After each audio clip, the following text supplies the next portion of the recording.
നല്ല അടിപൊളി മഴ എന്ന് പറഞ്ഞിട്ടുണ്ടല്ലോ. വാ, ഈ മഴയത്തൊക്കെ ഇങ്ങനെ നടക്കാന്ന് പറഞ്ഞ പുതിയ ഒരു മാതിരി ലോഡ് ആ മഴ കൊണ്ടിങ്ങനെ നടക്കുമ്പോൾ പോകേണ്ട ഗതി എന്താവും എന്നറിയില്ല. എങ്കിലും ഞാൻ മഴ കൊള്ളും. വാ, എൻ്റെ ഫോണും ഞാനും മഴയത്ത്.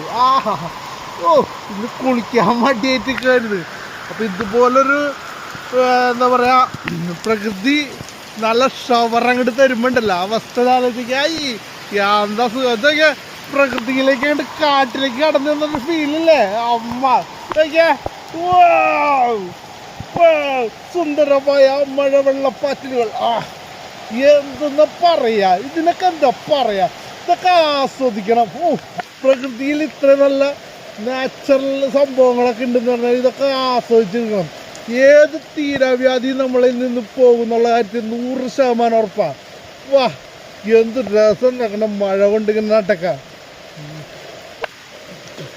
അങ്ങോട്ട് നോക്കൂ. വാ, മഴ ഇത് കണ്ട തിമിർത്ത് പെയ്തുകൊണ്ടിരിക്കുക.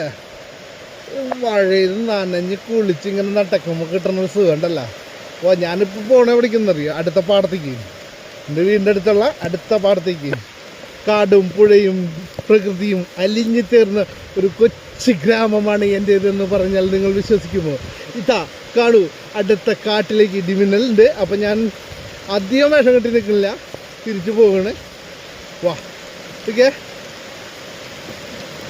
ഇതാ ഏസൊക്കെ പോണ റോഡൊക്കെ അമ്മേ ഇടിവെട്ട് ഓടിക്കോ. അയ്യോ,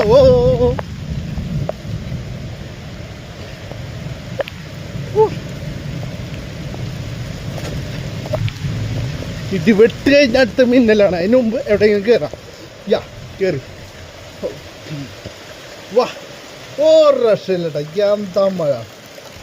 മിന്നൽ കഴിഞ്ഞിട്ട് ഞാൻ പുറത്തേക്ക് ഇറങ്ങും. ഇത്രയും മനോഹരമായ ഈ പ്രകൃതി എങ്ങനെ നശിപ്പിക്കാൻ തോന്നുന്നു? മരങ്ങൾ വെട്ടി നിർത്താൻ തോന്നുന്നു. എന്താ പറയാ, ഒരു രക്ഷയില്ല. മിന്നൽ കഴിഞ്ഞു. പ്രകൃതി ഇത്ര സുന്ദരമാണോ? ഈ പ്രകൃതി തരുന്ന സന്തോഷത്തിനത്രേ വേറെ എന്തിനുണ്ട്? ഇല്ല, ഒന്നിനുമില്ല.